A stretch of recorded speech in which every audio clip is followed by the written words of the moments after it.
আসসালামু আলাইকুম। স্টুডেন্ট কর্নারের পক্ষ থেকে তোমাদের সবাইকে স্বাগতম। আমি সাব্বির হোসেন, মানারাত ইন্টারন্যাশনাল ইউনিভার্সিটির স্টুডেন্ট। আজকে আমরা আলোচনা করব এসএসসি রসায়নের চ্যাপ্টার 6 এর মোল সম্পর্কে। আচ্ছা, এক মোল মানে কি প্রথমে এটা জানতে হবে। এক মোল হলো কোনো পদার্থের গ্রাম পারমাণবিক ভর। কোনো পদার্থের কি আমি লিখতেছি, কোনো পদার্থের গ্রাম পারমাণবিক ভর। কোনো পদার্থের গ্রাম পারমাণবিক ভর, মানে গ্রাম এককে, এককটা হবে তোমার গ্রামে, গ্রাম এককে গ্রাম পারমাণবিক ভর।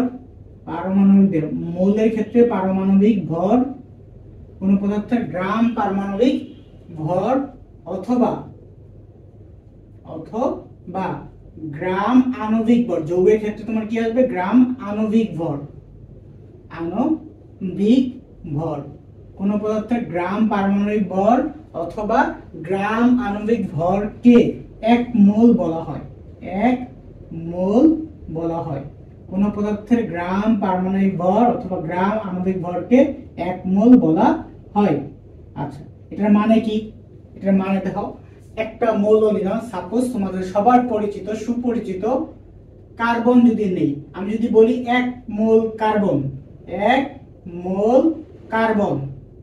কার্বন, এখন আমরা সবাই জানি কার্বনের পারমাণবিক সংখ্যা কত? কার্বনের পারমাণবিক সংখ্যা হচ্ছে আমার 6। কার্বনের পারমাণবিক সংখ্যা 6। পারমাণবিক ভর কত? কার্বনের পারমাণবিক ভর হলো আমার 12। এক মোল কার্বন মানে হলো আমার 12 গ্রাম কার্বন। এক মোল কার্বন মানে আমার কি? 12 গ্রাম কার্বন। দেখো আমি এখানে লিখে দিছি, কোন পদার্থের গ্রাম পারমাণবিক ভরকে তোমার পারমাণবিক ভর হিসেবে তোমার কি? এক মোল। তাহলে এক মোল কার্বন যদি বলে তাহলে 12 গ্রাম কার্বন হবে। আচ্ছা, এখন যদি আমি লিখি এক মোল অক্সিজেন, এক মোল অক্সিজেন O2, এক মোল অক্সিজেন সমান কত হবে? আমরা জানি অক্সিজেনের পারমাণবিক ভর 16, এখন অক্সিজেন দুইটা আছে ইনটু কত? 2, তাহলে হবে এক মোল অক্সিজেন সমান 32 গ্রাম অক্সিজেন। এক মোল অক্সিজেন সমান কত? 32 গ্রাম। সিমিলারলি আমি যদি এখন বলি এক মোল কার্বন ডাই অক্সাইড, এক মোল কার্বন ডাই অক্সাইড সমান আসবে তোমার কত? দেখো কার্বনের 12 আর অক্সিজেনের আছে কত? 32, তাহলে 12 যোগ 32, এটা হিসাব করো তুমি কি? আণবিক ভর, মোলার মাস, আণবিক ভর হিসাব করো তুমি, কারণ কার্বন ডাই অক্সাইড একটা যৌগ, এটা কোনো মৌল না, এটা হলো একটা কি? যৌগ। আমরা জানি কি এখানে দেখো লেখা আছে যৌগের ক্ষেত্রে তোমার কি? আণবিক ভরটা তোমার কাউন্ট করতে হবে। মৌলের ক্ষেত্রে পারমাণবিক ভর আর যৌগের ক্ষেত্রে আণবিক ভর, তাহলে আসতেছে কত? 44 গ্রাম। কার্বন ডাই অক্সাইডের এক মোল কার্বন ডাই অক্সাইড সমান 44 গ্রাম। এখন আমরা যদি বলি এক মোল গ্লুকোজ, এক মোল গ্লুকোজ, গ্লুকোজের সংকেত কি? যারা গ্লুকোজের সংকেতটা জানো তারা লিখে নাও C6H12O6, এই হলো গ্লুকোজ, C6H12O6। আচ্ছা, গ্লুকোজ এক মোল গ্লুকোজ সমান কত গ্রাম হবে সেটা তোমরা বের করো। আচ্ছা, আমি আরেকটা দিচ্ছি, এটা কি? এটা হলো আমার কি? Glucose, glucose. আচ্ছা, এখন আরেকটা দিচ্ছি এক মোল চিনির, এক মোল চিনি তোমার কত হবে? দেখো 1 মোল চিনির সংকেত কি? C12H22O11।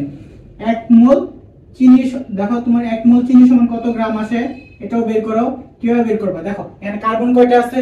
কার্বন আছে আমার 6টা, কার্বন আছে 6টা, তাহলে আমি লিখবো কত? 6 ইনটু কার্বনের পারমাণবিক ভর হচ্ছে আমার 12, 6 ইনটু 12 প্লাস হাইড্রোজেনের আমরা জানি পারমাণবিক সংখ্যা কত? 1, 1 ইনটু এখানে হাইড্রোজেন আছে কয়টা? 12টা, 1 ইনটু 12 প্লাস এখানে তো অক্সিজেন আছে আমার 6টা, 6টা অক্সিজেন, আর তাহলে একটা অক্সিজেনের পারমাণবিক ভর জানি আমরা কত? 16 ইনটু 6, দেখো টোটাল কত আসে। আচ্ছা, আমি যদি ক্যালকুলেটর করি দেখি কত আসে। 6 into 12, 6 into 12 plus 1 into 12 plus 16 into 6, তাহলে 180 আসে। এক মোল গ্লুকোজ সমান 180 গ্রাম গ্লুকোজ।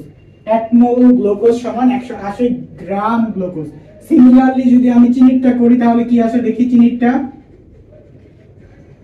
কার্বন দেখো এখানে আছে 12টা, আমরা জানি কার্বনের পারমাণবিক ভর হচ্ছে 12, 12 ইনটু 12 প্লাস হাইড্রোজেন আছে তোমার 22টা, 22 ইনটু 1 সো 22 হয় প্লাস 11 অক্সিজেন আছে 11টা, আমরা জানি একটা অক্সিজেনের পারমাণবিক ভর আছে 16 ইনটু 11, তাহলে মোট দেখি কত আসে টোটাল।